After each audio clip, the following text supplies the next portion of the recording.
Hello everyone, Radhe Krishna classes में आप सभी का स्वागत है। हम पिछले कुछ वीडियो से ट्रिग्नोमेट्री पढ़ रहे थे। तो ट्रिग्नोमेट्री में हमने जाना ट्रिग्नोमेट्री क्या है। ट्रिग्नोमेट्री के विषय में हमने छोटे छोटे बेसिक से कुछ क्वेश्चंस को किया है। क्वेश्चंस से आपको अभी आने लगे होंगे वो क्वेश्चंस, और कुछ क्वेश्चंस को मैंने समझाया था और कुछ क्वेश्चंस को मैंने आपको सॉल्व करने के लिए, प्रैक्टिस करने के लिए आपको दिए थे। तो आई होप आपने वो सारे क्वेश्चंस को अच्छे से समझा होगा और कर लिए होंगे। बेसिक से क्वेश्चन थे, इम्पोर्टेंट थे, सीबीएसई में आए हुए भी हैं, एनसीईआरटी के क्वेश्चंस थे। तो अब हमें नेक्स्ट टॉपिक पर चलना है। तो नेक्स्ट टॉपिक है हमारा कॉम्प्लीमेंट्री एंगल्स। कॉम्प्लीमेंट्री एंगल्स क्या क्या होते हैं, तो आइए उन कॉम्प्लीमेंट्री एंगल्स पर, जो भी हमारा न्यू टॉपिक है उस टॉपिक पर हम चलते हैं। तो चलिए चलते हैं नेक्स्ट टॉपिक पर। नेक्स्ट जो हमारा टॉपिक है वो टॉपिक है ट्रिग्नोमेट्रिक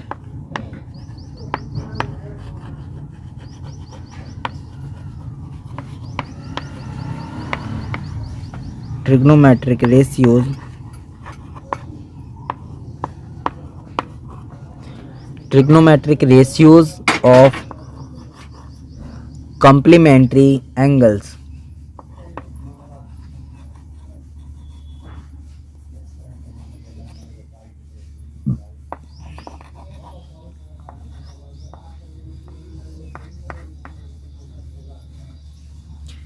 कॉम्प्लीमेंट्री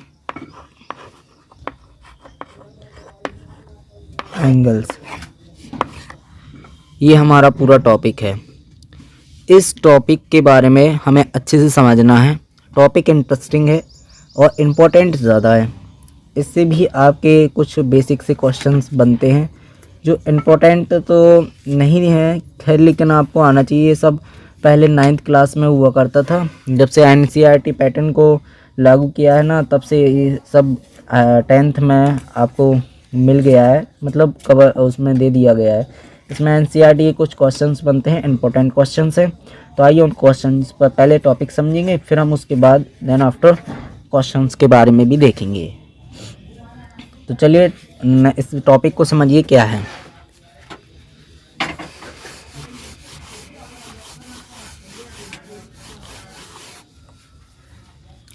देखिए टॉपिक है कॉम्प्लीमेंट्री एंगल्स। तो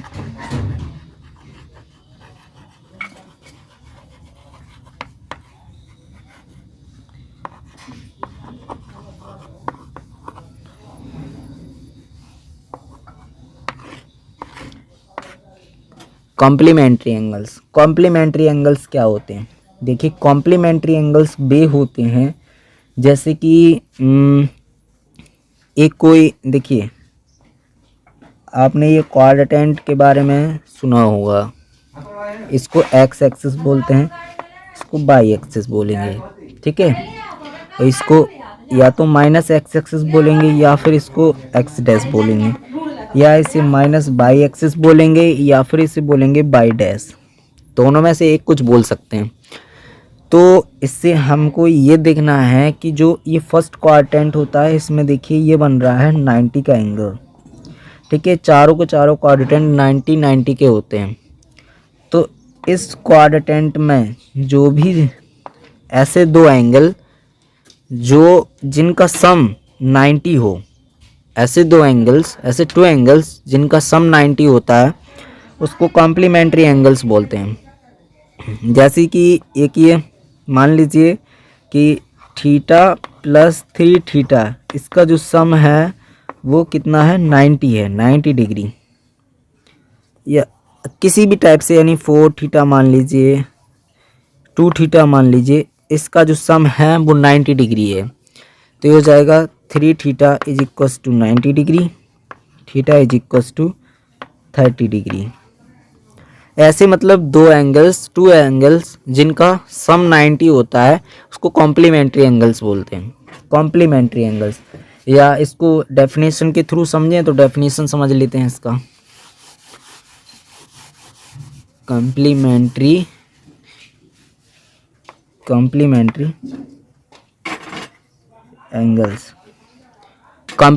एंगल्स डेफिनेशन देखें तो लिख लीजिए। कॉम्प्लीमेंट्री एंगल्स में डेफिनेशन बिल्कुल सिंपल है। two angles are said to be complementary. Two angles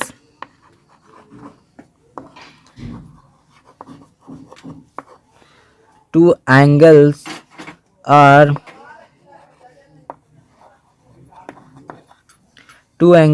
said to be complementary.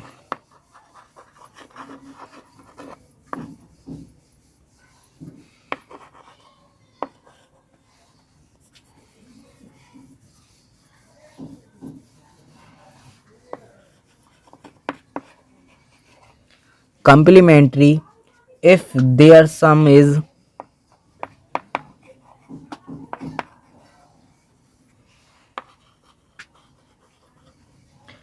if their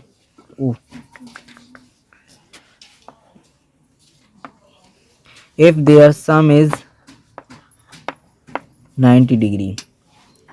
तो इस तरीके से ये होगी कॉम्प्लीमेंट्री एंगल्स की डेफिनेशन। आप इसमें एक एग्जांपल दे सकते हैं कि भाई ये थीटा है पहला एंगल प्लस 2 थीटा है, इसका सम कितना है 90 डिग्री। ऐसे किसी भी एंगल्स का सम 90 डिग्री होता है, ये हो जाएगा। ठीक है, तो इस तरीके से हम किसी भी एंगल्स का जो सम होता है, जो टू एंगल्स का, ऐसे टू एंगल्स जिनका सम 90 होता है वो कॉम्प्लीमेंट्री एंगल्स कहलाते हैं। ठीक है, तो ये चीज़ आपको समझ में आ गई होगी कॉम्प्लीमेंट्री एंगल्स क्या होते हैं।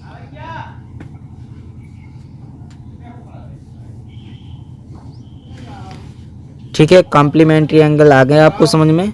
चलिए नेक्स्ट टॉपिक पर आगे बढ़ते हैं कॉम्प्लीमेंट्री एंगल्स में।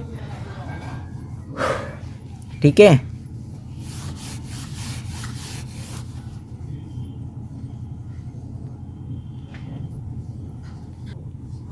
कॉम्प्लीमेंट्री एंगल्स में एक चीज़ और देखनी है। ये जो क्वाड्रेंट आपको दिख रहा है, ये 4 क्वाड्रेंट आपको दिख रहे हैं, इन 4 क्वाड्रेंट में ये एक्स एक्सिस है, ये वाई एक्सिस है। ठीक है, तो इसमें हमको एक चीज़ देखनी है कि यहाँ पे जो, जैसे मान लीजिए कोई हमने एक एंगल मान लिया है, इसको थीटा बोलेंगे। ठीक है, देन इसको क्या बोलेंगे, इसको बोलेंगे भाई 90 माइनस थीटा, ये एंगल होगा। तो ऐसे दो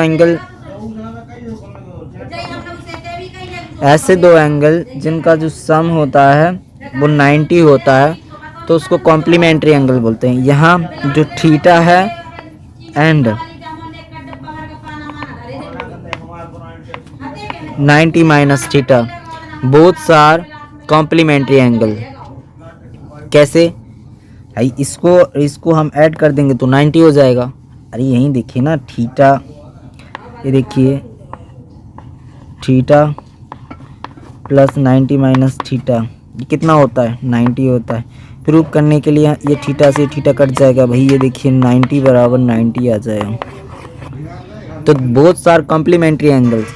और देखिए कॉम्प्लीमेंट्री एंगल्स हैं वो एक्यूट एंगल होते हैं।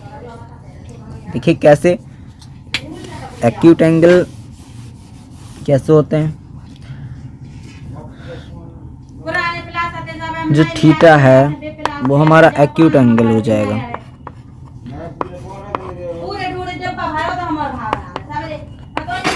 एक्यूट एंगल क्या होता है, जो 90 से छोटे एंगल होते हैं उनको एक्यूट एंगल कहते हैं। जैसे 90 इज लेस देन थीटा,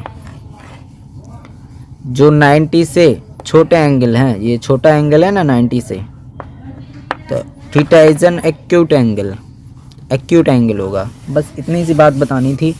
और एक चीज़ और बतानी है जो आपको इम्पोर्टेंट रहेगी इस कॉम्प्लीमेंट्री एंगल से। इस पर एक थ्योरम होती है, थ्योरम मैं सोच रहा हूँ आपको प्रूव ना कराऊँ, उसको कोई इम्पोर्टेंट नहीं है, एग्ज़ाम में कभी पूछी नहीं जाती है, वो तो सिर्फ ऐसे ही आपको थ्योरम दी है समझाने के लिए। लेकिन आप सीधा आपको याद करना है, समझाने का कोई काम नहीं है यहाँ पे, सीधा याद कीजिए आप। जैसे ये देखिए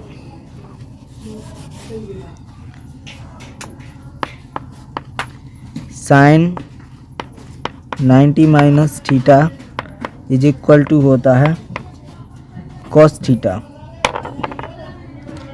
इज इक्वल टू होता है कॉस थीटा। दूसरा देखिए,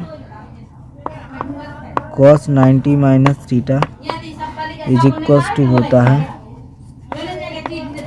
sign theta. Cos 90 minus theta is equal to sine theta. अगला देखिए tan 90 minus theta is equal to होता है कॉट थीटा।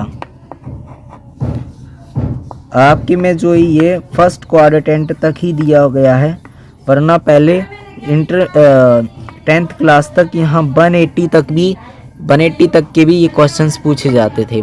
अब लेकिन जब से NCERT लागू हुआ है तो तब से tan 90 तक ही मतलब यहाँ 90 फर्स्ट क्वाड्रेंट तक ही बचा हुआ है, क्योंकि चूँकि फर्स्ट क्वाड्रेंट में कोई भी चीज़ हो वो प्लस में होती थी, प्लस में ही होती थी।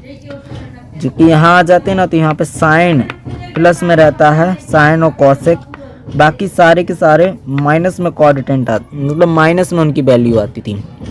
तो ये चीज़ आपकी पहले सिलेबस में थी, अब सिलेबस में नहीं है। तो जहाँ तक है मैं वहीं तक बता रहा हूँ। Cot 90 minus theta is equal tan 90 minus theta is equal to cot theta. इस तरह लिख लीजिए, cot 90 minus theta is equal to tan theta. अब है sec 90 minus theta is equal to हो जाएगा cos theta. tan 90 minus theta is equals to sec 90 minus theta is equals to cos theta, and cosec 90 minus theta is equals to sin theta। बस आपको यही एक table है जो learn कर लेना है। टेबल को आप लर्न कर लेंगे तो आपको इससे सारी के सारे क्वेश्चन सॉल्व हो जाएंगे। अगर आपको ये लर्न नहीं हो रहा है ना तो मैं आपको थ्योरम करके भी बता सकता हूँ। थ्योरम करना कोई बड़ी बात नहीं है, लेकिन थ्योरम की कोई ज़रूरत ही नहीं है भाई, आप तो सीधा लर्न कीजिए ना, ये चीज़ काम आएगी। थ्योरम से क्या करना है आपको? क्वेश्चंस देखिए, क्वेश्चन आप पे हो पा रहे हैं तो अच्छा है, क्वेश्चन आएंगे ना एग्ज़ाम में, ठीक है। तो आइए क्वेश्चंस पर चलते हैं। क्वेश्चंस छोटे छोटे से हैं, इंपॉर्टेंट हैं, वो आपको आना ज़रूरी है, ठीक है। तो आइए क्वेश्चंस पर फोकस करते हैं। क्वेश्चन ही इम्पोर्टेंट हैं, बाकी तो सब ठीक है। चलिए क्वेश्चन पर चलते हैं। तो चलिए ये दिया है क्वेश्चन, पहला दिया है इवैल्यूएट द फॉलोइंग। इन सभी को हल कीजिए, सॉल्व कीजिए। क्वेश्चन है cos 37 डिग्री, cos 53 डिग्री। तो इसको सॉल्व करना है। इसको सॉल्व करना बेसिकली मतलब सिंपल पार्ट है, ये टाइप नंबर 1 है। तो ये सिंपल ही क्वेश्चंस हैं। तो देखिए cos 37 डिग्री का तो वैल्यू ऐसा कुछ हमको पता नहीं रहता है, तो cos 37 का हम कैसे निकाल पाएंगे? ऐसा कोई वैल्यू होगा जिसमें से हम इस 37 को सब्ट्रैक्ट करके, चूँकि हम अभी फर्स्ट क्वाड्रेंट में एक्यूट एंगल्स जितना ही पढ़ रहे हैं, एक्यूट एंगल्स फर्स्ट क्वाड्रेंट ही पढ़ रहे हैं, तो जिसमें सारी की सारी वैल्यूज़ प्लस में होती हैं। तो ये देखिए हमें कुछ ऐसा करना होगा कि इस 90 माइनस करने पर हमें कुछ ऐसा वैल्यू मिल जाए जिसके बारे में हम या तो कुछ जानते हों, या नीचे वाला जितना वैल्यू है उतना बन जाए। तो हम इसको सिंपल वे में क्या लिखेंगे? इसको लिख सकते हैं सॉल्यूशन में। सॉल्यूशन में हम लिख देंगे भाई cos 90 माइनस, शायद आपको अच्छे से दिख नहीं रहा होगा, एक सेकंड कि मैं कुछ करता हूँ।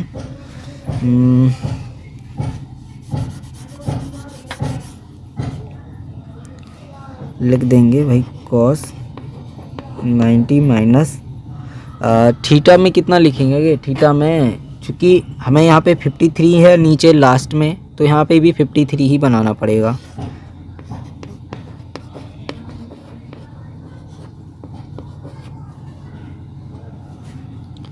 अरे इस पर सही दिख नहीं रहा है यार, एक सेकंड।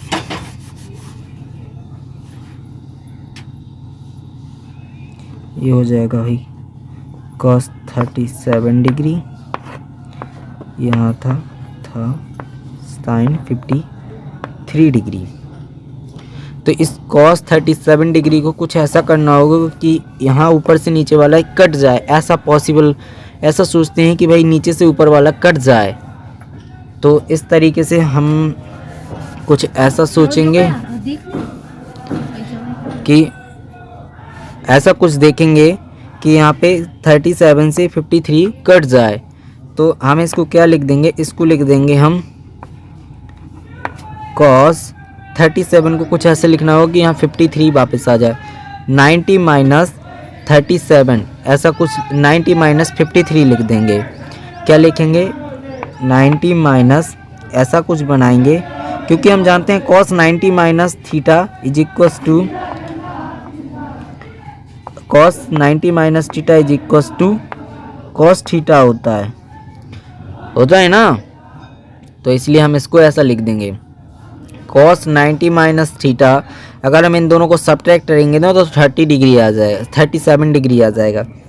तो इसलिए इसको ऐसा लिख दिया है कि cos 90 माइनस थीटा। अभी सीखा है ना कि भाई cos 90 minus theta is equals to क्या हो जाता है, साइन थीटा।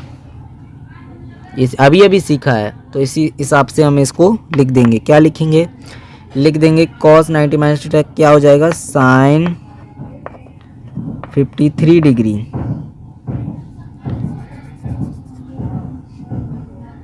क्या लिख देंगे हम इसको लिख देंगे, ये हो जाएगा sine 53 degree upon sine 53 degree. और ये देखिए दोनों कट जाएंगे, ये देखिए दोनों कट जाएंगे ना। कट जाने के बाद ये बन जाएगा 1 और इसका वैल्यू 1 आ जाएगा। और जनरली ऐसे क्वेश्चंस का वैल्यू 1 ही आता है। आपको ये याद रखना है, ऐसे क्वेश्चंस का वैल्यू जो है जनरली 1 ही आता है। तो इस तरीके से ये क्वेश्चन का टाइप 1 है। 1-2